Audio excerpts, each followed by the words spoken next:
Hey, everybody. I'm Jane. I guess I'm Dorothy. And yeah, that must make you Dorothy. And I've had a short sci-fi career of a little bit of Star Trek and some Buffy and a lot of Whedonverse and some Battlestar Galactica. And I'm now in Once Upon a Time. And I co-created a web series, Husbands, and Dorothy invites me in to speak to her class about that.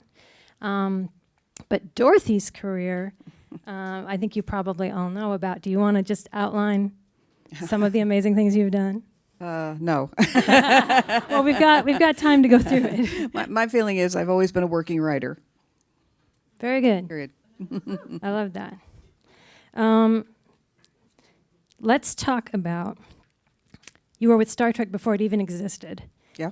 But let's go back before that. Let's go back to Jersey. Okay. The other little kids, when you were growing up, the other little girls, what did they end up growing up to do? What did the other girls who graduated from high school with you do? Mostly they became mothers. Some of them worked as secretaries or legal assistants. One became a librarian, very smart young lady. But a lot of them just went into the home life, and that was not for me. How early did you know that was not for you? From the time I was 10. What happened? My father left. He left my mother and my two younger brothers and myself for another woman and her 3 kids. Oh, my God. Which we didn't like. I imagine not. And when did television come into your life? About a year after he left, my father came back and talked to me at school and said he was going to give us a television set. Oh, and my so God. it arrived, and that was the last I ever saw my father, by the way. And the TV set was a nice TV set, and we really enjoyed it. Oh, my God. Well, before that, we listened to a lot of radio. Right. You see. Which, yes, so you were already, the scripted drama was clearly part of, absolutely. of radio. And as you moved from radio to TV, were there consistent things you were a fan of? Had you? Westerns. Yeah. War films, because they were, even in 1949, 50, there were still a lot of war films going on and a lot of Westerns. And you like the Westerns, clearly. Oh, yeah. What do you like about Westerns? I've never been able to get it. I don't get what's fun about Westerns. I just like the adventure of them. There are so many stories you can tell in a Western setting that, it just spoke to me. I just really, really liked that Western setting. I got it. I understood it. Also, I loved horses. Mm-hmm. And I learned how to ride and, be around horses. So I just really kind of got into that whole Western thing. I'm now still a fan of rodeo. We go to the National Finals Rodeo every year in Las Vegas, which is the World Series of Rodeo. I have been in Las Vegas for that rodeo weekend before, just because I'm in the slot area and I see people going through with cowboy hats. I didn't even know to be looking for you next year. I'm going to look under the cowboy hats and see if I find you. There is a certain kind of Western. I was thinking about Westerns and trying to draw a line through your career, and it occurred to me that there's a certain kind of Western hero, the laconic man, who doesn't say much but feels things deeply, and you know when he finally speaks how very deeply he must be feeling them, that he can finally express them. And I wondered if there was something very Spocky about that, obviously. And do you think there's something in the laconic hero that appeals to you? Probably, because I wrote for The Tall Man and Lancer and Road West. They all had that kind of character as their lead. I think so. And in an indirect way, it does link to Spock, because that kind of character, he had different reasons for being that way. Right.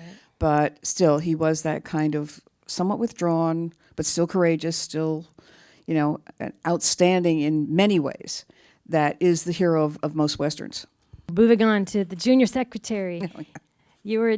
You started out your working career as a junior secretary to the head of Screen Gems, but you left after 2 months. Why so brief a tenure?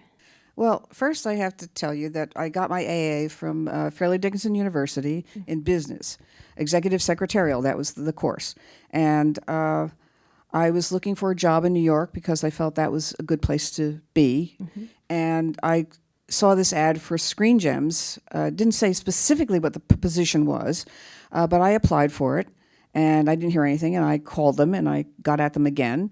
And then I called them a third time, and they finally had me come in and say, "You've got the job."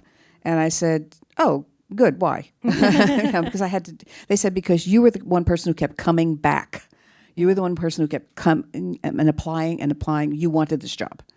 So I became the junior secretary to Ralph Cohn, who was the head of Screen Gems production. And that was cool for me because it was television related. And that's where I began to see television scripts. And, like most writers, I said, "I can do that." Well, See, I had been writing since I was 11 years old. I had been writing prose story adventures for my friends. And, they starred all my friends. And I had a lot of fun doing that. But I was always writing something. At that time, I thought it would be novels. And then I saw TV scripts, and I said, "Oh, this is cool. I can do this." And I realized how they were put together to appear on the television screen that I saw at home, obviously. Were you more inspired by the really good ones or the really bad ones? Well, Like was it the, "Oh, I want to aspire to do this," or was it the, "I can do better than that"? it was just, I can do this. I got the format, I got how the dialogue worked and all that. So I just said, I can do this. I can tell a story too. But there were no opportunities in New York. There really weren't. And then why did I leave after 2 months? Because my boss died of a sudden heart attack. And the other departments that they offered me a position in, I wasn't that keen on. I think I tried for about 2 weeks, and I said, "No, I really don't like this." So I just went home. And I worked temp jobs until I decided I'm going out to California. And I'm going to take a 2-week vacation. I'm going to apply for jobs, and if I don't get any jobs, I've got a 2-week vacation. And I came out to California, and this was 1959, September. And in 2 weeks, I landed a job at Review, which was, became, again, Universal, et cetera. But it was Review then. They had just bought the whole Universal lot. That is such a ballsy move to, at that time, for a single woman to say, "I'm just going to go to Los Angeles on my own for 2 weeks and try to get a job." And the persistence and the confidence that's involved in that is really incredible. And particularly were there women's names you had seen in scripted entertainment that were already calling to you, female screenwriters or TV writers? Not at that time. I needed to be more in the business before I began to pay attention to that and realize that there weren't that many women writing action adventure. There were women in comedy, there were women in soaps. I don't watch soaps much, but I did understand that. But action adventure, there weren't that many. So you didn't know there weren't that many? No. You sort of were like, "Well, this is a career that people do. I'm a people. I can go do this." Yeah, I'm a people. Yeah. It was just one of those things. This is what I want to do, and I had made up my mind. I'm an Aries. I'm an Aries. That's why Bill Shatner and Leonard Nimoy and I got along real well. We were all Aries. We're all clustered in one little group. But seriously, I just never thought I wouldn't. I will do it.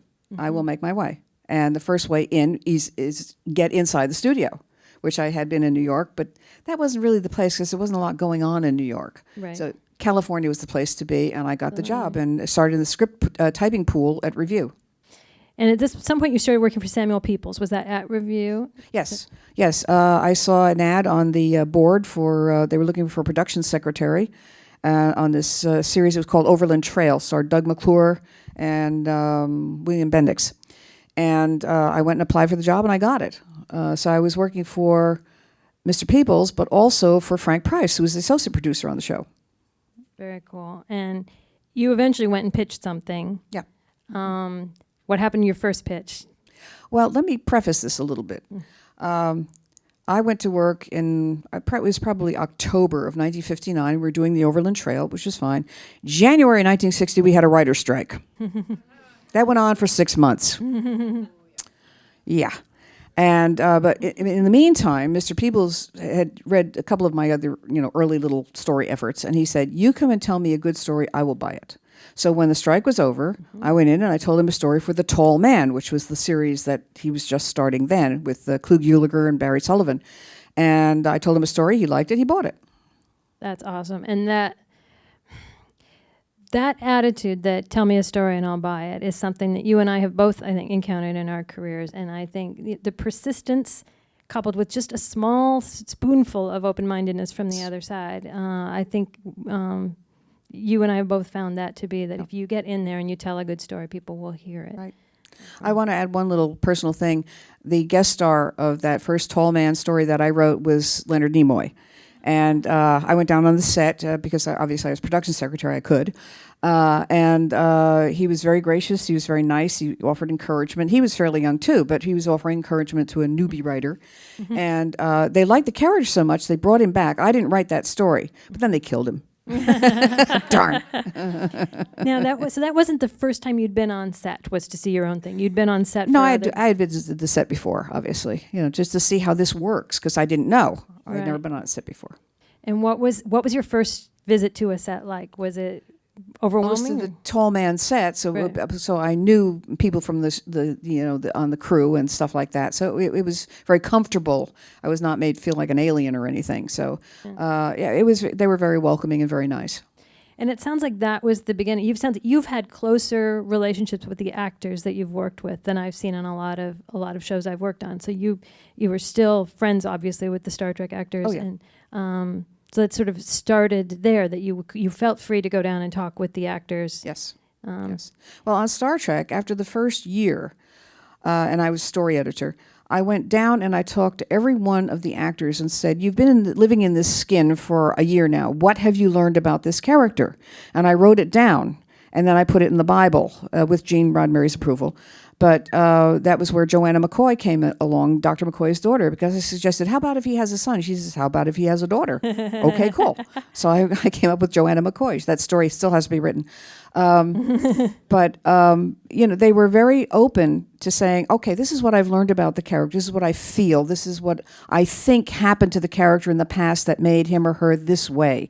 And it was really helpful.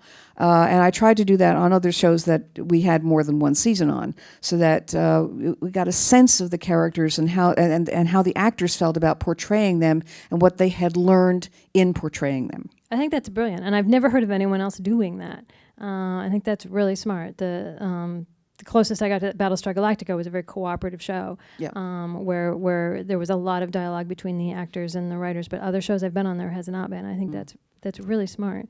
And I know you wrote a book called Vulcan Glory, one of the novels. Mm-hmm. Yeah, Vulcan's. I've got it Oh, you've got it. Oh, right here. This is my copy. I see. And that is a first edition. Oh, I have a later edition too, but I have this.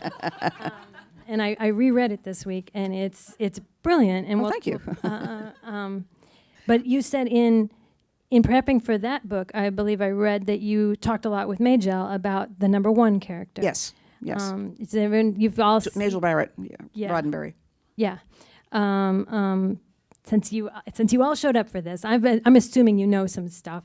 So you know that Majel Barrett played number one in the original pilot. Original pilot. Yeah, and so when you set out to write this novel, you set it in the era of the original pilot. It's Pike. Spock's first assignment, and he's on the Enterprise with Captain Pike, with number one as number one. And you talked with Majel about the character. Yeah.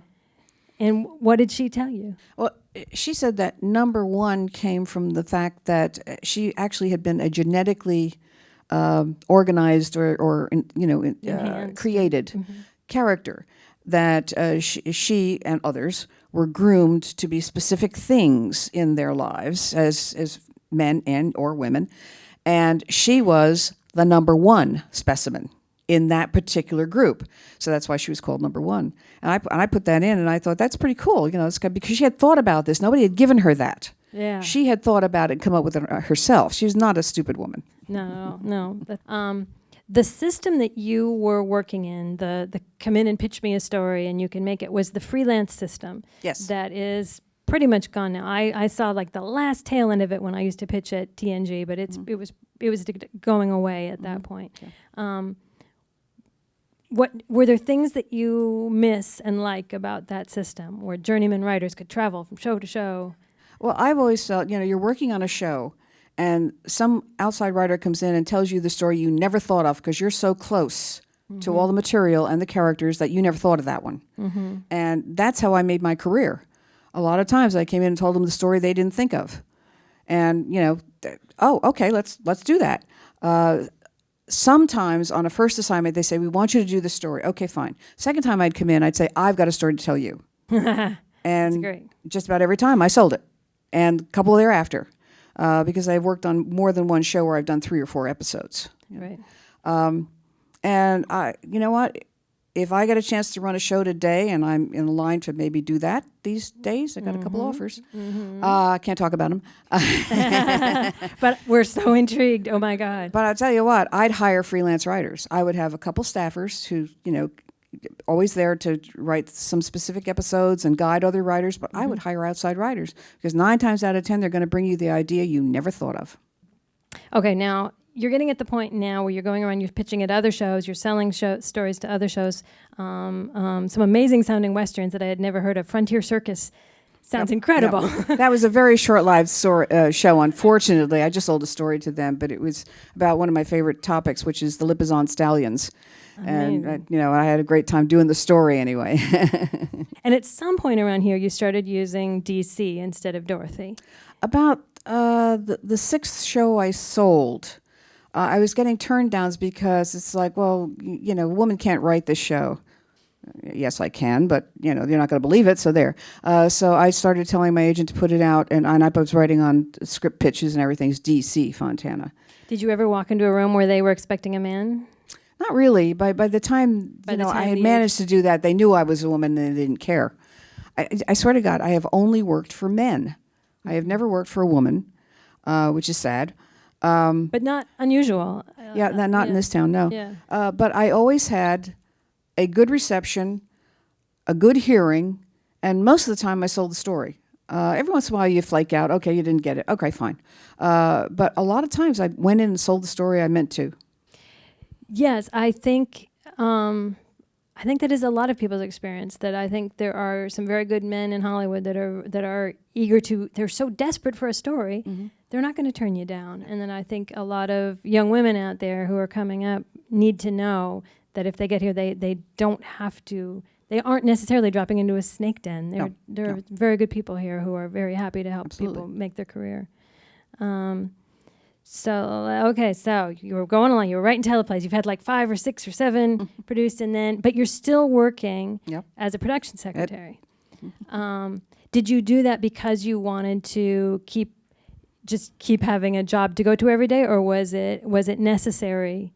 It was kind of necessary, really. The scripts were stretched out over a period of, 1961 to 1964, 5. Like one a year. Yeah. So, it was a little more than that, but they were clustered, and then there'd be a gap, And I tried at different places, but the next one I sold was a totally spec script to Ben Casey, and we were on the lot doing the Star Trek pilot. So I sent one over to Ben Casey, and they liked it, and they bought it, and that kind of started the next push. That was the first non-Western, maybe? Ben Casey was a medical show. Pretty much, yeah. Which had the best title. That episode had the best title. Do you remember that? I have it written down here somewhere. Oh, God. I believe it was Your Mother from Ireland, Ben Casey. Oh, yeah, that wasn't my title. That was one the show gave it. But Joe Sargent directed. He was wonderful. Very cool. He got it. And I had a cast of Cesar Romero and Billy Mooney and Tom Bosley. I mean, come on. Amazing. Actually, the story was kind of fun because I had Ben Casey suffering an appendicitis attack, and he had to become a patient in a men's ward. And these were some of his roommates in the ward.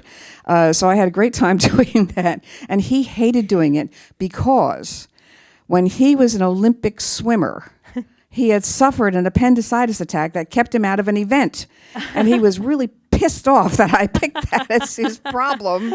But he faked it. It was okay. Bad appendix. We meet again. Yes. You wrote my arch nemesis. Bad appendix. Okay, so there you are. You're working as a production secretary, and you go to work for Gene Roddenberry.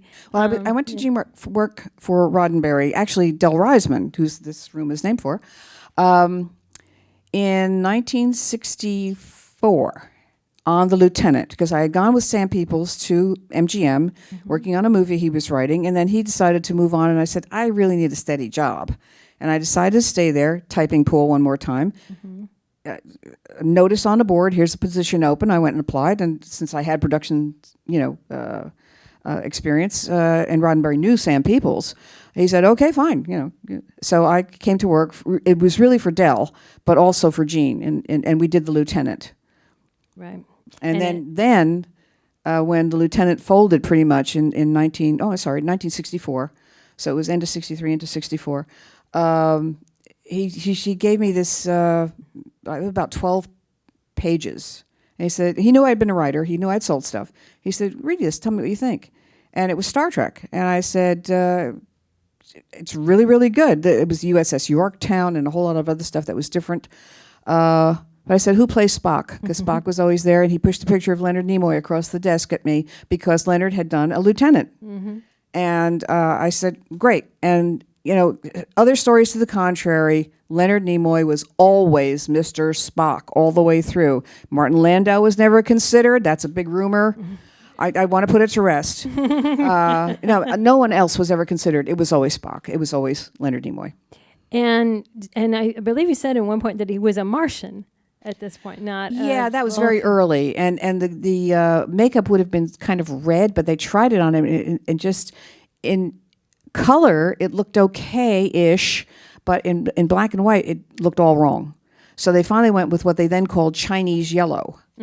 And now I'm sure it has a different name. It's a factor. I'm sure it has a different name. But it was a yellowish tone, and that worked pretty well because you could see his skin wasn't fair and Caucasian, and of course there were the ears. Right. So that's how that worked out. But his makeup would have been darker, and he would have been a Martian. Then all changed. Good. Yes, that's what I said. I think it's a lot more fun to have someone from somewhere farther away and more exotic. Imaginary. Mars. Mars is just right over there. And so you fell into sci-fi. You'd been doing Westerns. This was the first sci-fi project that came in front of you. But you write like someone who grew up reading Golden Age sci-fi. I didn't. I did not. Interesting. I was a teenager in high school when I saw Forbidden Planet, which sold me completely, and The Thing, which terrified me, but I loved it. All right, so that version of Star Trek did not ultimately turn into the Star Trek we have now. No. And how did you feel about the changes that were made? I mean, you wrote the book set in the original world. Yeah, right. So well, actually, I didn't mind the changes that were instituted. I could understand why they were. I was sorry to lose Captain Pike, Jeffrey Hunter, but that wouldn't have worked out terribly well because his wife was sort of agenting him. And she came in and said, well, he wouldn't like that, and he wouldn't like that, and he wouldn't like that, and he wouldn't like that. And Roddenberry just said, I can't work with that. So they recast. And Jack Lord was considered at one point. And really? He had come off Stony Burke, which was a rodeo show at the time. And Roddenberry interviewed him. And after Jack had left, he came out and saying he takes his name too seriously. Seriously, he did. He really did. And we wound up with Bill Shatner, who was wonderful. He really fit in. He was right. He was coming off a very, very active career doing a lot of anthology stuff. He hadn't done any series, but a lot of anthology stuff. Yeah. And he was wonderful. And it was like, okay. So, and he and Leonard clicked as Spock and Kirk. And that I've heard that the triumvirate, the Kirk, Spock, McCoy triangle at the center of the show, that you were the one who was like, look what we have here in this triangle. No, actually, it was Gene Kuhn, I think, who brought that more in. We had DeForest Kelley after the second pilot was the one that sold. And D. Kelley came in because he had a lot of experience. He had worked with Roddenberry before. And he was in the Police Story pilot, which didn't sell, but it's like, oh yeah, he's the right guy. And he was Dr. McCoy, and that was the Kirk confidant, not the elder philosopher that the doctors had been played as before. He was more of a Confederate, a companion, but with a little more age on him, a little more time in the service. And that worked out really well. And once we got the Spock, McCoy not rivalry, I don't want that, but there a little bit of dissension between the two of them that was fun to write, and they could, insult each other well. we had fun writing it, and that became part of it. But Gene Kuhn really picked that out. And much has been made of the fact that sort of McCoy as heart and Spock as head and Kirk as the captain who has to integrate, even play the two off against each other to find the balance to be the captain. Was that something you were consciously thinking of? Not really. It just worked. It just came into being, and we saw it worked, and we kept it going. It wasn't something we sat down and talked about or anything like that. Okay. We're going to talk about Trek in more detail, but let's keep sweeping forward because you've got some post-Trek stuff that I want to talk about. An episode of the Waltons that you wrote, I don't know the year, but it was called The Bow. And this is the most, I watched it last week. I'd never seen it. And it's one of the most extraordinary hours of television I've ever seen. Do you want to tell them what the premise of this episode? Actually, that was co-written with me and my brother Richard. We were working as a team at that point. I was trying to bring him into the business. And really liked the idea because Grandpa had died and Grandma, Ellen Corby, was alone now. And an old beau who knew her before her marriage to Grandpa comes on the scene and he wants to court her again. The thing that we had to deal with, and this was the physical thing, was Ellen Corby had suffered a stroke. And she was able to say yes and no, nothing else. Now, oddly enough, because of how strokes sometimes work, she could sing and play the piano, which I think we let her do in one scene. But the only dialogue she could say was yes or no. So everything we did with her involved had to be that, yes or no. It's extraordinary. So the character also was played as having had the stroke. Yes, so it wasn't just like, for whatever reason, she's only saying those words. No. There was an explanation. Yeah. And it is lovely. And really a tour de force. And I think, how do you feel about this supposition? I asked people what they think your theme is, and I'd asked you what you think the theme is that you tend to center your episodes around, and you told me it's love. Love. It's always about love in one form or another. And I think what an amazing theme. And I talked to David Gerald, and he said that he thought it was more specific, that it was incomplete love, that it was, which if you think about it, is love with an obstacle. Right, sure. And about characters having trouble with an obstacle. And I watched that episode of The Bow, and I was like, could anything be clearer? Of like, she wants to give in to this man who is courting her. She wants to go along with this, but she can't speak. And then it turns out there's another obstacle, which is she's still in love with her dead husband and can't move on. But it was this perfect crystallization of the theme. And once you sort of know that about you, so much of the things you've written on Trek and elsewhere makes so much sense. And the fact that you were the person to bring Spock to the forefront, yes, is like a character with this built-in obstacle of his Vulcanness. It's extraordinary. Anyways, people should watch that episode. Yes, it's a lovely episode, and they've just put out the Waltons on DVD now every single season, and we can now get our episodes, for our own tracking. Because before I didn't have anything except my scripts. And you can stream them too. I streamed it on. Oh, really? Yeah, wow. yeah. Okay. Good to know. And you wrote for $6 Million Man and Streets of San Francisco. So now you are writing up things that were not westerns or, not in the past, not in the future, actually current, present day. Did you find that affected your writing in any way? Was there in any way a new thing to learn or do? Nope. I just really always like to tell a good story. I don't care what the genre is or the background is. Is the story valid? Does the story work? Is the problem real? Is it solvable? Can they do it? Can these characters handle it? And what can we learn about those characters as in the course of the story? That's always been what I've tried to do. And usually love is at some heart of it, one way or another. But yeah, I think the naturalness of your dialogue is I think there was a document, I showed it to you, that was sort of a Bible, a pitch packet for people who were coming into pitch at Star Trek. You can find a PDF of it online, written in 1967, that we think you must have probably been involved in some of it anyway, putting some of it together. That talks about how the people have to sound like real people. It's not melodrama. And I think your episodes are particularly strong examples of that. Now, let's move on to Trek Next Generation, which you were involved in to some degree. You co-wrote the pilot. Yeah. Who was your favorite character in there? Were you a Data fan as I was? Let me think now. I did like Data. I also liked Riker. Because he was kind of a different character from the captain, for instance. He was the young upstart, the guy who's going to go ahead and he was going to lead the landing parties and so on. So that always appealed to me because actually David Gerald came up with the idea of the captain being an older, more thoughtful man who didn't go down on every landing party. He stayed on the ship and commanded. And so I always kind of was with the landing parties. Yeah, but that does make so much sense. Why would you send the captain down into danger? It's a good point. Crap. How am I going to watch the original show now? Now, you once told me that you've never worked in the writer's room. So what were you doing? What is the story editor's job? Because now the story editor just generally means, you're at that level of writer between staff writer and executive story editor, and there's no particular tasks that go along with it.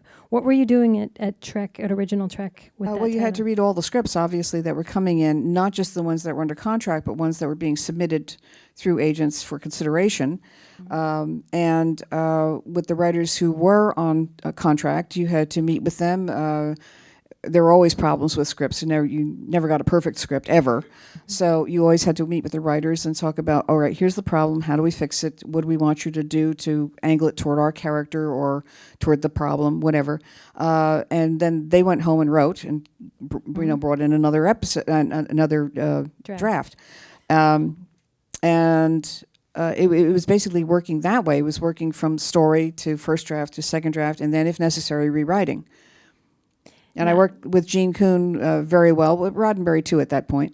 But Roddenberry was a little more removed. Gene Kuhn was right on the, on scene every day, all day. And then when he left, it was John Meredith Lucas, who was also very good. It does make me wonder, why do we have this room? Because it clearly works without it. It's amazing. At this point, you've mentioned other women who were doing the writing. You've mentioned Margaret Arman and Pat Fielder. So you started becoming aware there were other women who were doing what you were doing. Right. Well, Maggie was the first one. Margaret Arman was wonderful. She had written so many great things. And she was about 20 years older than I was. So, she had a head start in this business. And she told me that she started writing when it was really good when her son went to school, because he was in school for, all those hours she now had during the day to write. Because before that, she had to get up early in the morning before he got up and write for a couple of hours and then get him, taken care of all day long. And then when he went to bed, she could write a little bit more. So when he went to school, she had great hours of writing time. but she wrote detective stories and westerns and everything else. She had worked on The Tall Man. And that was where I first met her. And Maggie had a career that was incredible. She just did a lot of stuff, and all kinds of genres, and did 3 Star Treks, I think, something like that, and 2 of the animation, and many shows. I also became aware of Lee Brackett, who was a feature writer, and Lee did a lot of stuff for John Ford. And, lots of action, adventure stuff, and wrote the last 2 Star Wars, the 2 and 3, basic trips anyway. And I was with her at a convention one time where she was talking about working for John Ford on Hatari. And she was here in this country. They were in Africa. And the basic storyline of the relationships was all there. But John Ford would call her in the middle of the night here, middle of the day there, and say, "Oh, we got this great rhino stuff. This is what we did. Now write it in." And she'd have to write it up into the script, and insert it into the script, and make it work somehow. And then you would have past references back to it and all this other stuff. And then she would have to, I think, telegraph the pages at that time to Africa. So it was quite a little job, but she did some wonderful westerns and Hatari and science fiction and everything else. She was another woman I looked up to, very much so. Amazing. Yes, I heard someone in the audience saying she didn't even get a trip to Africa out of it. No, she didn't. Okay. So Star Trek, the pilot eventually aired. What became the eventual aired pilot eventually aired. Yep. And You were talking earlier about Forbidden Planet. How did Forbidden Planet come back in after the Star Trek pilot had aired? You got a phone call. Oh yes, that's right. That's right. The first show was on the air. Was on a Thursday night. I was still production secretary at the time. So Friday morning, I came in at 9 o'clock. I was a little before 9 o'clock, and the phone's ringing, and I picked it up. Of course, Star Trek offices, and it was Leslie Nielsen, who was calling to say, "I saw the show last night. I really liked it. I'd like to talk to Mr. Roddenberry and tell him so." I said, "Well, he's not in now, but if I can take a number, I know he will call you back." And Roddenberry did, of course. But, Nielsen was one of my heroes. He was a really good actor, straight actor, but he was also could be very funny, as you all well know. And but he was honest and sincere. He said, "I really like the show. I wish you well on it." And he conveyed that to Roddenberry. Just a very nice gesture. The most starstruck I've ever heard you is when I saw you tell that story once, and because you just sort of, the rest of them, they're very fine actors, and William Bendix would, but Leslie Nielsen did it. And I never worked with him, unfortunately. Oh, that is a shame. Okay, so how much did you rewrite episodes? Are there Star Trek episodes out there that don't have your name on them, but that are largely you? Actually, that would have been determined by the Guild anyway. So, because it automatically went to arbitration. So, what I had my name on, I contributed to substantially, and what didn't, I didn't. It was just sometimes it was just fixes, things in dialogue or whatever or manner that had to be tuned up. But when it was a substantial rewrite, the Guild gave the arbitration. Went to arbitration. The Guild awarded it. Interesting. Okay, so. Right after the pilot, like the second episode that airs is your episode Charlie X. Was it? Yeah, it's episode. Okay. It's season 1, episode 2. Okay. Because it was shot later and came in earlier. Okay. Well, it was for viewers. It was the second episode, and there's something in that episode. Early in the episode, Spock is in the sort of common room and he's playing his Vulcan lute. And Uhura's about to sing, and she shoots him a look, and he smiles spontaneously back at her. Yeah. Were you on the set for that? Was that something you wanted? Was that? No, actually, I was in Europe at the time. I took my mother to Europe for her 50th birthday, and I didn't see any footage until I came back, and there were a couple of things I didn't like, but what could I do, What did you not like that, are you saying? Or? No, it was just, there were a few things where Charlie was a totally innocent kind of boy, and it seemed that he got awfully angry and nasty toward human beings without a reason. But that was put in to force some drama into it. Right. But I hadn't written it quite that way. I wanted him to be. He had been raised by aliens, so he didn't really understand humans. So if he reacted, it was because he didn't understand, not because he hated or didn't like. Oh, that's an interesting different spin on that episode, because he plays this very with sort of a petulance and a flash anger that you do find in teenagers, so that it tracks. Yeah. But it's an interesting thing to imagine him as. He hadn't been raised that way. Right. That was my point. Right. Hey, well, it was still a good episode, and Robert Walker Jr. did a wonderful job. Mm-hmm.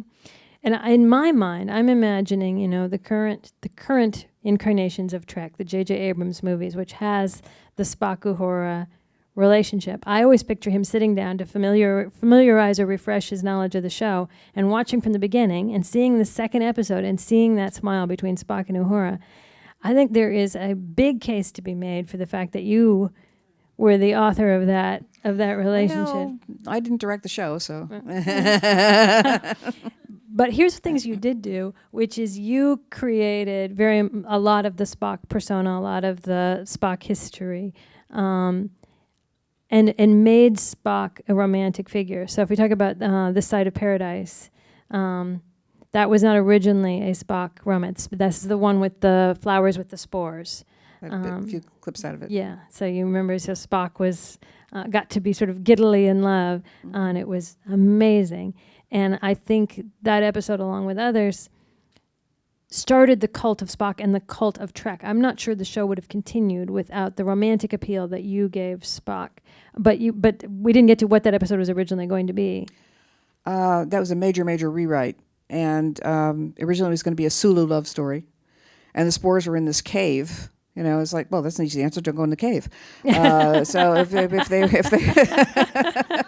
right. So you know, if there are flowers or plants all over the planet, you can't avoid them. Right. And Spock just had to be Spock, because he was the one who was the most insular, the most, you know, non-human, if you will. And to see him change into this rather defiant, he said, "I don't think so, Captain." You know, throws the communicator down. And having the love affair with Layla Kalomi, and then the when he comes back to his senses, when Kirk forces him back to his senses and who he really is, unaffected by the spores, then you see, in a way, what he's losing, what he's turning his back on. Yes, and that's that's amazing. One of the scenes with the triumvirate at the end, where McCoy comes in and says an emotional thing about, once again, we're thrown out of paradise, and then you think Spock is going to balance it with some logical thing, and instead he says, but for the first time in my life, I was happy. And it's like, and he goes emotional, and that just slams it home of what you did with that character in that moment. And I am convinced that the show would not have had the fandom that kept it on the air, that turned it into the cult that it is now, without what you brought to it. Over and over again, I saw examples Spock of that. was a fun character to write, I have to say. He really was. We could do so much with him, and McCoy, and Kirk too. But Kirk had to have a certain air of command at all times. You know, he had to be in control, whereas the other two didn't really. Right. And also in the first season, Journey to Babel, where we... That was, I think, second season. Oh, I'm sorry. You're right, because I skipped Tomorrow is Yesterday, which is season 1, Yep. season 2, Yep. Journey to Babel. Wow, this audience knows everything. Okay, we meet Spock's parents. Yes. How much of that was Roddenberry saying this is what Spock's parents will be, and how much was you going, this is That what was me. Spock's parents? That was me all the way. Seriously. No, I came in with it and I said, I want to do a story about Spock's parents, and Roddenberry said, go do it. He knew he could trust me at that point with it. And I wanted them to be that unique couple, the human woman with human emotions, and the Vulcan without any, or apparently without any. Right. We know they hide them well. Yeah, he's awfully angry at his son for a guy without emotion. And we got two wonderful actors. I mean, with Jane Wyman and with Mark Leonard, who came back to the animation, and he did the voice of Sarek in the animation yesteryear. But Mark, they just were perfectly balanced. They really got along well together as actors, and put off a nice vibe between them as they were performing those two roles. So I thought, this is perfect. This is wonderful. I was so glad. I had nothing to do with the casting, but when I saw them, I said, oh yeah, we're in. Perfect. Yes, her serenity in that role is amazing. Yeah. And I think it's very interesting that the episode isn't just about Spock. It's very much about her. It's very much about Amanda. Yes. And Sarek. And yes. Yeah. But given the other strong women that you create, or interesting, real, fascinating women that you've created, there's something of a triumvirate in my mind with her and the Romulan commander. Oh, yeah. And Julie Newmar, just because Julie Newmar is Julie Newmar. So. Yeah. Friday's Child, yeah. I did a rewrite on that, but I wasn't credited. I think you were. I think you at least did a story by or something, because it's on my list. I don't remember anymore. And then we go to By Any Other Name, which is the one with the cubes. And I have a question about this. I have a coworker at Once Upon a Time. One of the other writers is named Kalinda Vasquez, and she was named Kalinda after that character. Oh, really? Yes. Do you remember where the name Kalinda came from? I think that was a major rewrite, so I think it came from the original writer. Interesting. Yeah. Okay. That was a major rewrite again. Well, it's fascinating. There is a dry humor that goes through that episode that makes me wonder if you'd ever tried your hand at pure sitcom writing, what you would have done. Because there is a line in there that I don't think, I didn't actually watch Star Trek until I was in college, because it just wasn't being rerun in my local market. But in college, I devoured it. And I don't think I understood until I rewatched that episode last week how very funny it is. There's a line in there where Kirk says, massive beings with 100 limbs would find it very hard to work the turbo lifts. And it's like, that's hilarious. All through that episode. It's just very wry and dry. And then Ultimate Computer, and then the Enterprise incident, and we meet the Romulan commander. Yeah. Let's talk Romulan commander. One of the best characters in the history of television. And my question is about the moment that we saw in the clips when she turns that chair around and we see it's a woman, and the audience in 1960 whatever clutched their pearls and went, oh my God, it's a woman. But Kirk and Spock don't. Kirk and Spock do not turn an eyelash. No. Was there ever a discussion of should they be surprised to see a woman in command? No, I think that although it wasn't established, that there would have been women commanders in the Federation fleet. And, I just said that's the way it is, and so it's also that way in the Romulan fleet. It was really based on the Pueblo incident, which was, very big news at the time, so that loosely based. But it was an interesting story because there were changes made after I turned it in that, made the Romulan commander a little too girly, which wasn't me. But I did like the idea of her being there and having to deal with these, two humans who are not in her philosophy. They don't think the same way that Romulans do, et cetera. Right. The thing that really got me crazy was the fact they were supposed to steal this thing, my feeling of it was maybe it would be about the size of a wallet, and it wound up being about the size of a lamp. And I thought they looked really stupid running around with it, but I had no control.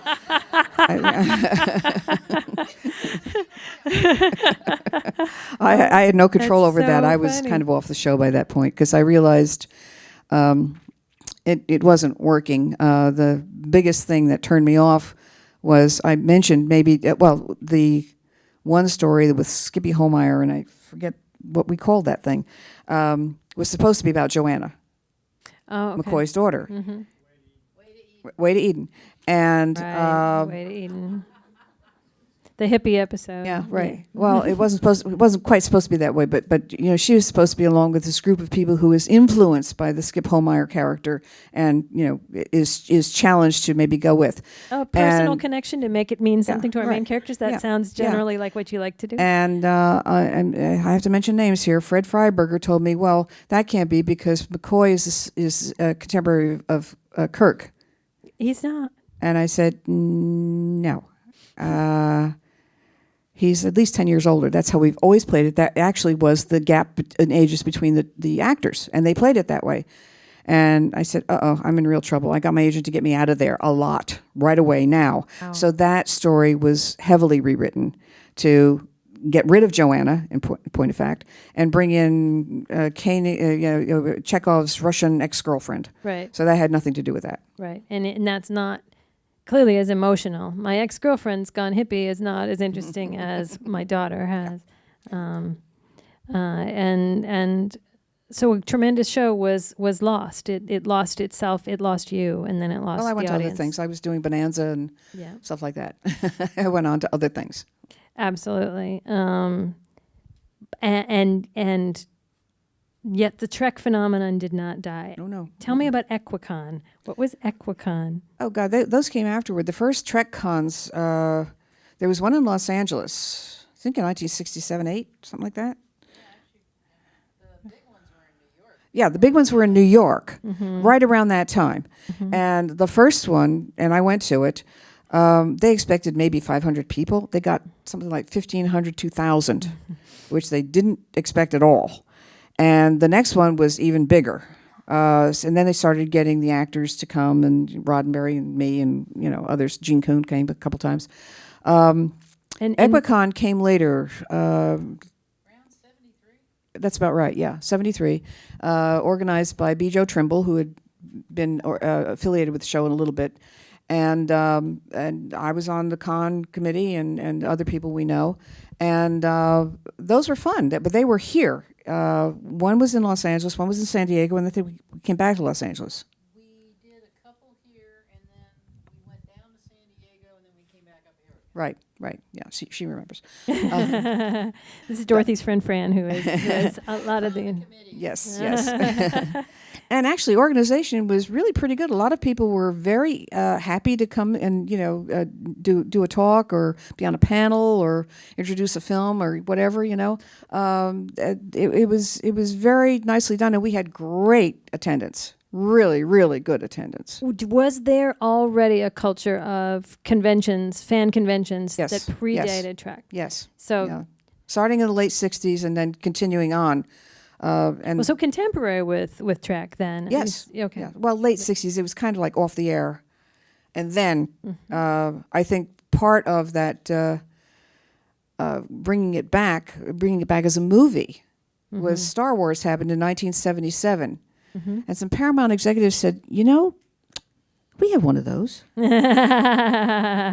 So Star Trek the movie happened. Right. So tell me about belly dancing at Equicon. A very lovely, smart lady named Wanda Kendall, who worked at Universal, actually, in their IT department. She was a really good belly dancer. She organized a group of us to do that. We had fun doing it. It was good exercise too. And so we did it at a couple of conventions.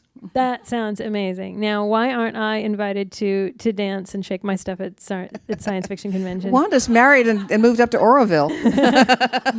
She's still beautiful though. Things aren't what they used to be. We'll dance at BentCon. All right. Yeah, oh, awesome. You can show me how it's done. Wendy Peeney, the creator of ElfQuest over there. Yeah, we've got a star-studded audience here. Okay, now I want to talk about the casting, the diverse casting of Star Trek. Uhura and Sulu, and even Chekhov was, at the time to have a Russian on television at the Cold War. There was an article that came out in Deadline this week that was about diversity. There's too much now. I wanted to sort of get your temperature on why you think it's taken so long, and is there too much now? I don't think there's too much. I don't think there's enough. Although I hate that every police lieutenant happens to be African American. What is that? And judges. I think it's a way to give a character an authority. They don't have a big role, but they have an authoritative role, so it counts for double. Yeah. I'm not being nasty here. I'm just saying I've noticed that trend. Yep. Yeah. Yep. But when we started, Gene wanted a diverse crew. Nichelle had done a very good role in The Lieutenant, so he brought her in. George, I'm not sure how that casting came about, but he certainly was, strong, and he was athletic. Then he could do the sword stuff, and sure. and he has a great voice. And of course, there was Spock. Scotty was Scottish. So that's at least a different nationality. It's the sense of the world, the microcosm. And in the second year, we brought in Walter to play Chekhov. Again, this was a Roddenberry idea, and it was because the Beatles had come on the scene. Of course, he had that Beatle haircut. It was a wig for the first couple of months, and then it became his hair.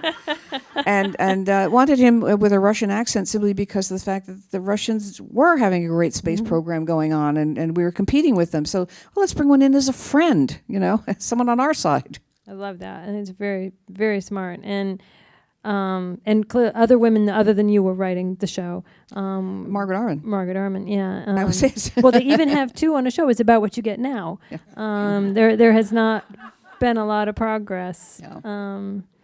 And I hope that there are young women watching this who realize this is a job that you can come do, and it won't be a disaster. It will be a hell of a lot of fun. Oh yeah. Yeah. Okay. I'm hopping around a bit. Okay. Bear with me. But I want to go back to, you wrote the novel, Vulcan's Glory, and other novels. What was that a totally different challenge where you're like, I have to retool everything, or was it something that came naturally? No, I had started writing prose when I was a kid, and I had always expected to be a novelist till I ran into television and decided I can do that.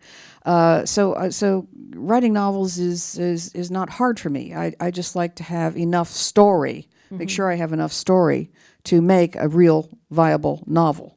And I adapted the Questor Tapes from... It was Gene Kuhn's script, rewritten by Gene Roddenberry, but I took both those scripts and kind of melded them together and added more. and Vulcan's Glory. I also actually did Encounter at Farpoint, but that's a whole story behind the scenes. Well, this is your chance. You can dish all the dirt if you want. Let's get ready to take some audience questions. So start thinking about them. We're gonna talk about one more thing, and then we'll do audience some questions. And someone's gonna come over with a microphone. So start thinking. I wanted to ask you about the current project that you're working on, the doctor training, the medical professional training program that you're working on now, because this is the most amazing thing I've ever heard of, where it's a program that helps simulate patient-doctor interaction to help train doctors to react to a patient who's been given a terrible diagnosis and guide them through the process and reward good communication skills. And your part of this was writing the patient in a very realistic way, yes? Well, I'm working with Fred Crone, who is a member of the Writers Guild, but he is also a practicing doctor. He is an internist, and he operates, no pun intended, out of Madison, Wisconsin. He came up with the idea of this communication program. It's an interactive game for medical students, doctors, to help them to communicate with their patients, to be able to better communicate with their patients, because a whole lot of doctors don't know how. Right. Or they drop a bomb on you and leave the room. Like, oh, you got cancer, right. That kind of thing. Well, that's not what we wanted.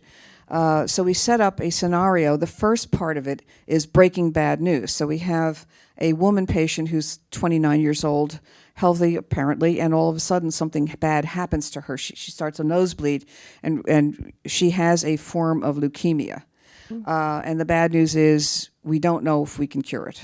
We can treat it, but you have to come with us or not, as your choice. It's always your choice. And how do you communicate this bad news? The second phase, which we just completed recently, last year, was then bringing the family into it. And we set up this particular patient as having a Latino mother and a Caucasian father, or an American father. And the mother is the only one who's on the scene right now. And how does she take it? How does she deal with it? Can she resist? The young woman we're talking to is 29 years old. She's an adult. She can make her own decisions. But she wants to meddle because I'm the mother. Right.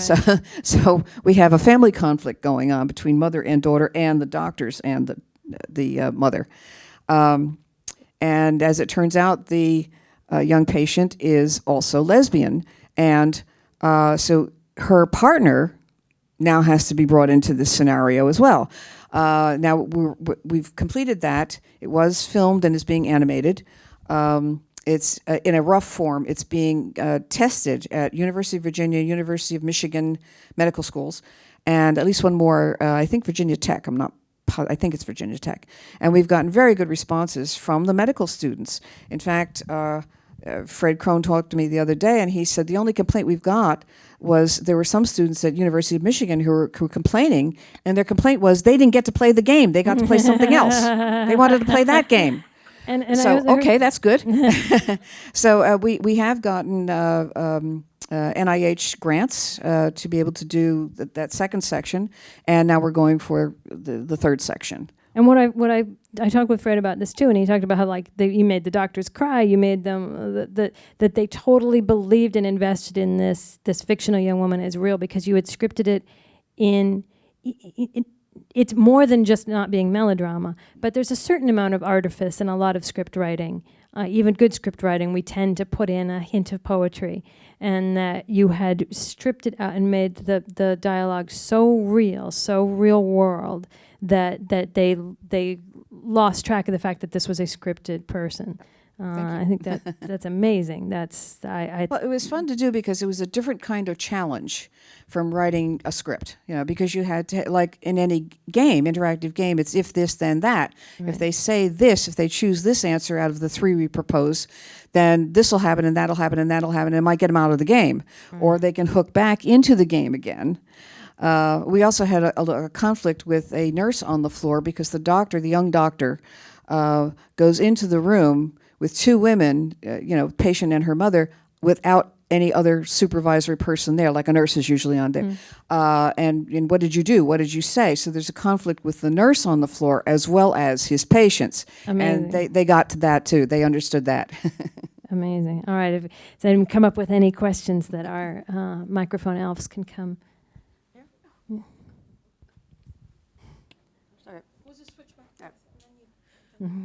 Hi, thanks a lot for coming out. This is really a wonderful treat. I want to ask you a little teeny tiny thing that may not spark anything, but if it does, it would be great. The emblem for the Federation is a takeoff on the United Nations, you know, with the stars, and there's an episode of Next Generation. It's the one where Riker's earlier captain comes back, and it's the cloaking device and whatnot. And the big turning point is Riker yells, "We signed that treaty in good faith." And I just like swoon every time I hear that, because the idea that would that's like so important, because it is. Were you guys conscious of that? I mean, now it seems, anyway, that's enough. I think at the beginning, yes, I wasn't involved with that episode. I left after the first 13, so I don't know the script intimately, but it was always the Federation was, our organization, but it worked with others. And there was a game I wrote with Derek Chester that had to do with, we're fighting the Romulans and we're fighting the Klingons. But at one point or another, the Klingons come and join us to fight the Romulans. So, we were always kind of aware of that business of being allies and sometimes having to be enemies. And, sometimes you make allies out of your enemies, which has worked in this world for many times. You're always aware of the world around you, even if it's a science fiction setting. You have to be, because it then brings a clarity and a reality, I think, to what you're writing.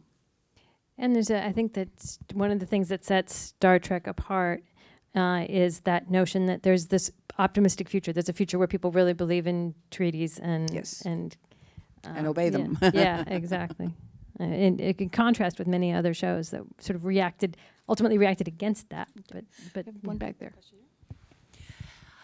Yes, we've started speaking quite a bit about the inclusive nature of Star Trek, and it's obviously had very high-minded goals of including all people on the Enterprise, as well as visiting alien planets.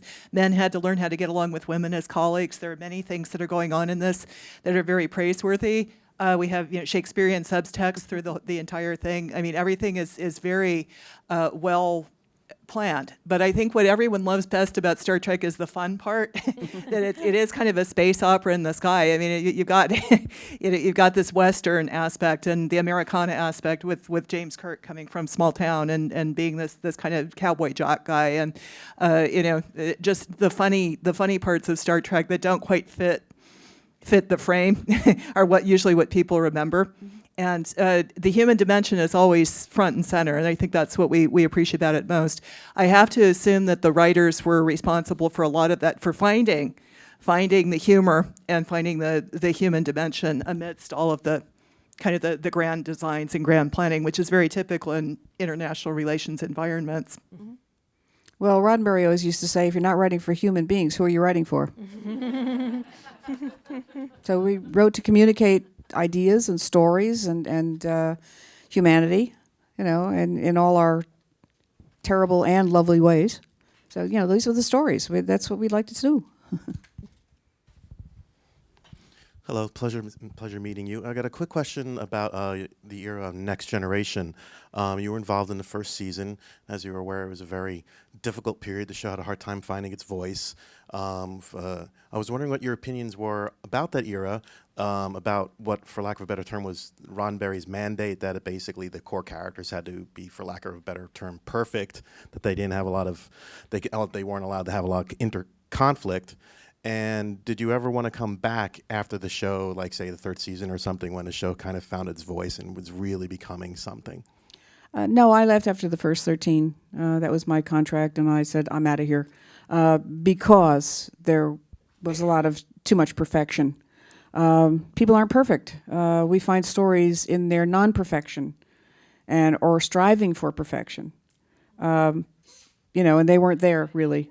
Sometimes it was there a little bit, but I just felt that it was not going to be a good time, and none of us were having a good time, so a lot of people left.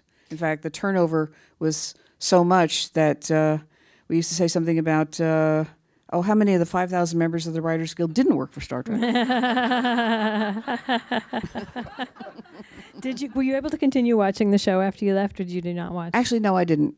I really didn't. Every once in a while, I'd catch an episode, but most of the time, I didn't bother. I'm sorry, because I do understand that they got better later. But, I worked for DS9. I did Dax. I didn't have a chance to work on Voyager or Enterprise, but that was a pretty good experience on DS9. I really enjoyed your work on Here Come the Brides. Would you like to talk about working on that show? That was just one script, but it was a lot of fun. And actually, I came in and pitched a couple of stories. They didn't like them, and I can't pull up the two producers on top of my head right now.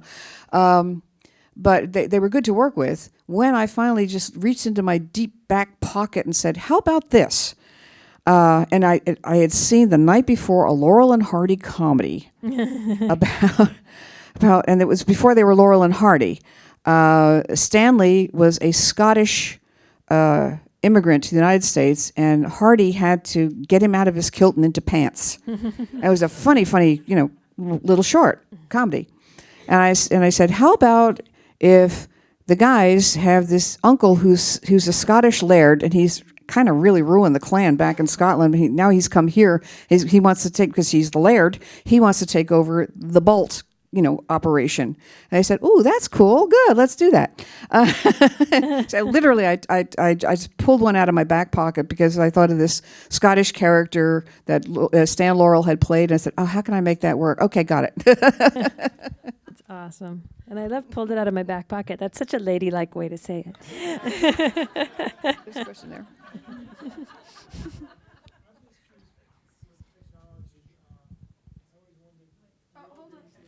Oh, yeah, we need a microphone, or it won't get recorded. We see all these pictures of manual typewriters, and now everything's computer. Has that impacted the process of writing, where I'm sure when you started, you wrote on a manual typewriter or a Selectric, and now it's just and has that impacted the writing process? Sure makes rewriting easier. I don't have to retype it all over again from the top, which I have done many times in the past. The most advanced thing we had on the original Star Trek was we could make Xerox copies, like one page at a time, right? But God, imagine without that. Yeah, but gee, I mean, everybody in the office at least had a copy, if somebody ran them off for us. Did you ever literally cut and paste? Like literally tape? Oh, yeah, sure, many times. No, well, I did mimeographs too when I first started in the business. That was how the scripts were, were on mimeos or on what was the other thing, the purple ink Carbon stuff. paper. No, well, carbon, yeah, but there were multiple copies you could make. Yeah. Anyway, and let's see, on Star Trek Animated, the big thing there, was that if there was a scene, in other words, a standard background or a standard character, standing still, not doing much, they could Xerox those cells. Everything else had to be done by hand, by artists at the time, Tarzana, because the filmation was in Tarzana, and the work was here, not anywhere else. And there was this huge art department where everybody was drawing all the time. But the one thing that made it a little faster was if there was a standard background that they could pull up and use, they could Xerox that and then just paint in the color that was needed. It's amazing. And of course, on Next Generation, we started getting computers, and they weren't wonderful, but at least they helped a little bit with, again, the rewriting, and not having to do cut and paste anymore. You could just blip it in there and it's fine. And still today, that's one of the great things. You can rewrite more easily but I always handwrite. You handwrite your first draft? I handwrite my first draft, and if I'm going to make changes, I handwrite those. Then I'll type them into the machine, and when they print out, I go over them again. and make another set of changes, probably just to tighten up dialogue or whatever, and then I type into the computer the final draft. So when anybody gets a first draft from me, it's really about the second or third draft that I have actually done. Yeah, you mentioned the animated show. The animated show got an Emmy, yes? Yeah, in the second season. Does that mean that you were responsible for the only Emmy that Star Trek ever got? No, I was not on the show at the time. But you made the show what it was. But my friend Russell Bates, who is he is a Kiowa owl man. I threaten people with him if they get me aggravated. I know a Kiowa owl man; he'll get you. But Russell co-wrote that script, so he won it. Gotcha.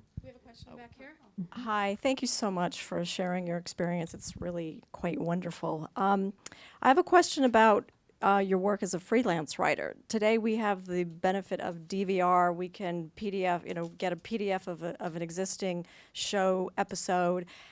What resources did you have to be able to know what a particular series was, to then go in and pitch a story as a freelancer to get a job? I just think it's so fascinating. What was the process back then? You're really young, aren't you?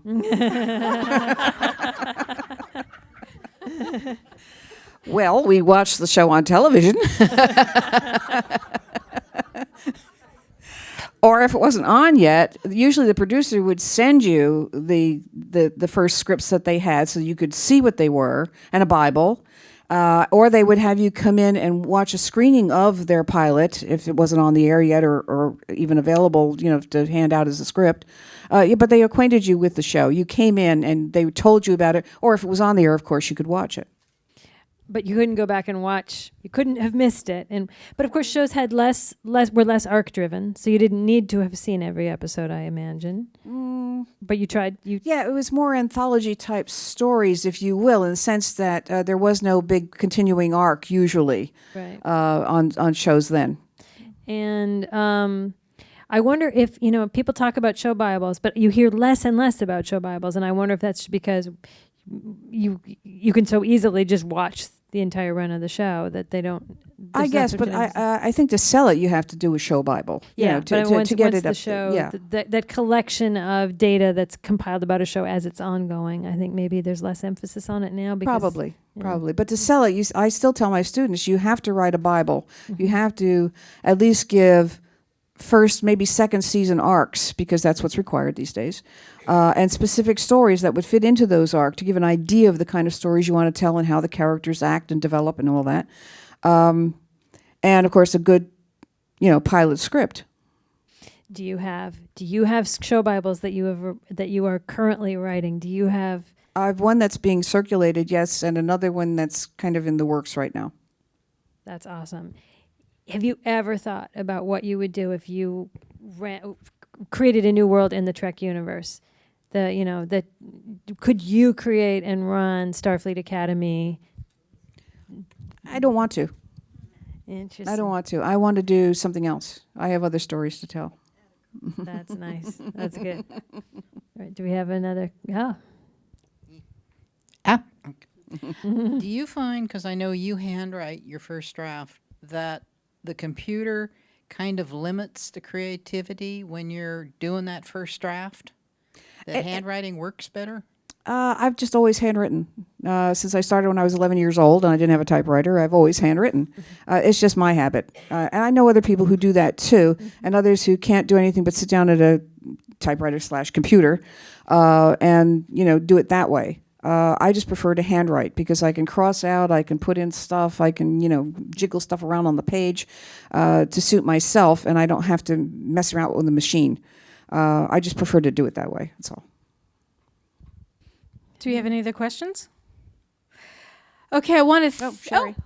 Is my friend Sherry Goodharts. So, Dorothy, you also worked, I think, with your brother on Dallas. Yes. Correct? Mm-hmm. And 2 $6 Million Mans, The Rescue of Athena 1, and Straight On Till Morning. Can those you I did by myself. Right, I know. Yeah. Can you talk a little bit about how those shows happened? Dallas, I had worked for Leonard Katzman on another show. And on two, Fantastic Journey and Logan's Run. And so he called me in on with the beginning bunch of Dallas writers. And he went around the room and said, what do you got? And I said, how about if one of the brothers goes down in a plane and nobody knows where he is? Oh, okay. We'll buy that. So my brother and I wrote that, and we did another one too. And on $6 Million Man, I was called in by Harv Bennett, and he wanted to do he had a story originally written by Ellis Marcus about a woman astronaut, but it was all about her training. And they said, we don't really. I said, how about if she goes into space? This is the first woman astronaut in space. Okay, so I did that, and Straight On Till Morning. Which starred Meg Foster with those wonderful, wonderful eyes of hers. Oh my God, that woman was fantastic as an alien. It was about aliens who are accidentally really stranded here on Earth, and they're more dangerous to us. I mean, we are more dangerous to them than they are to us, and all they want to do is go home.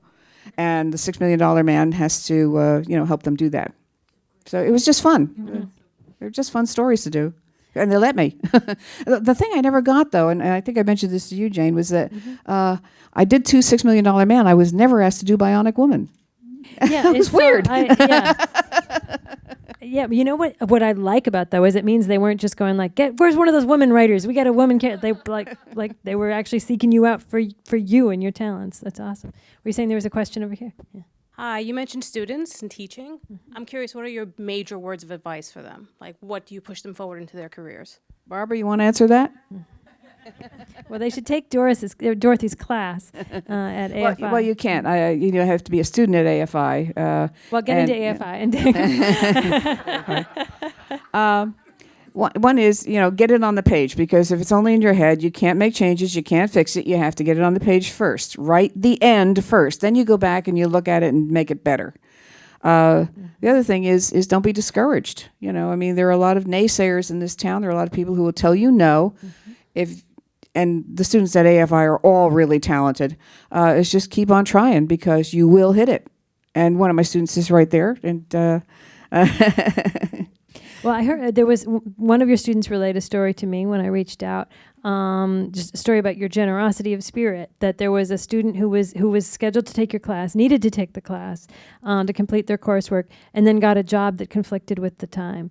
Like they got a chance to go be on set for something. So they weren't going to be able to do both, but they needed to do both, and you taught them separately. You gave them a little class of one to get them through the class. That's extraordinary. No, thank you. And another milestone, you are apparently, as far as we believe, the first spouse to be thanked from the dais at the Oscars. Yes. Their wonderful husband, Denny Skotak, who is here and who is a big visual effects. He was the first one to thank me for putting up with all the long nights and that he didn't, he was coming home late and having to do all that stuff, and mentioned me, D.C. Fontana. Amazing. Do we have any more? Oh, I see another hand. You had one and you had one? Yeah, I'll ask a question. There hasn't been any mention of one of my personal favorites, the Questor Tapes. Could we talk just a little bit about that? Well, the Questor Tapes was originally a Gene Roddenberry pilot. It was going to be a series, and Brilliant Universal, the first thing they did was remove the Mike Farrell character, which was the human being that Questor, the android, reacted to. That killed it. But when I wrote the adaptation of the scripts, I took both Roddenberry and Kuhn's work, and then I added a little bit more because it had to be like 400 pages long or 300 pages, whatever it was. And so I put some more in, and it was more a little bit of background, a little bit of extra interaction and all that. It's really what you have to do when you're trying to adapt a novel out of a 120-page script.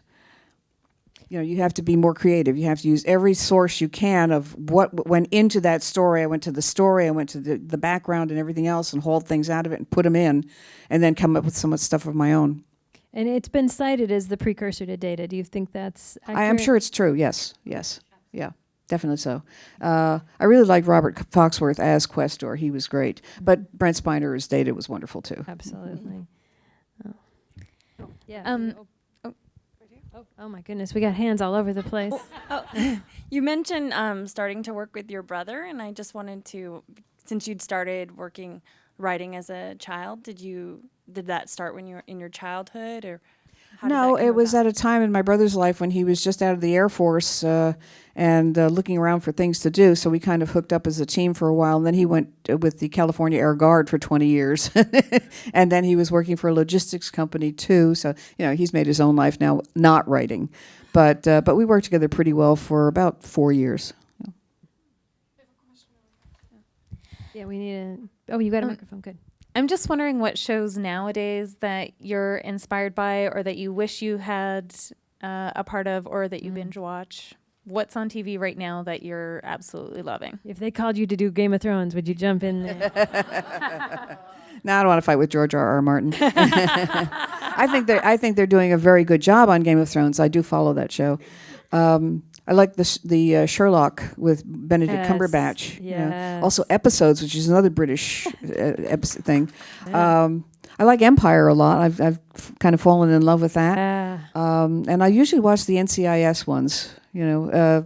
Mostly NCIS Los Angeles, but the others have been pretty good too. And they're just kind of fun. I like The Flash. Mm-hmm. Yeah. God, I'd love to see you ride an Empire. Yeah. Oh my God. Cookie is not out of line. Cookie is not so different from some of the women that you have written. Cookie wants it. She goes after it. Yeah. And Brooklyn Nine-Nine is a lot of fun, too. A lot of my students are writing Brooklyn Nine-Nine now.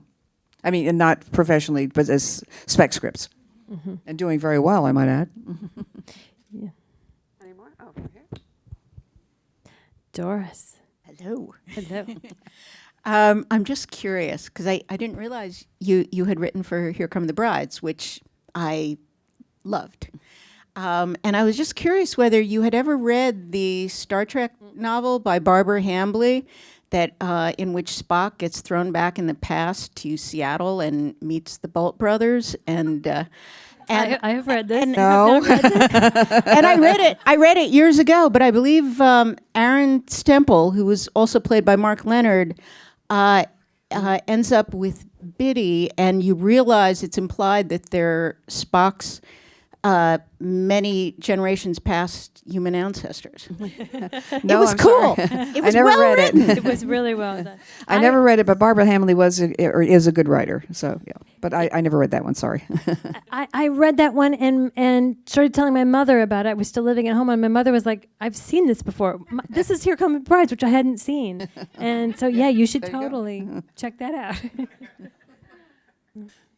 I got another question. Leonard Nimoy was famous for kind of falling out of and then falling back in love with being involved in Star Trek. Did you ever go through a phase where it bothered you that it's like Star Trek, I'm being defined by Star Trek?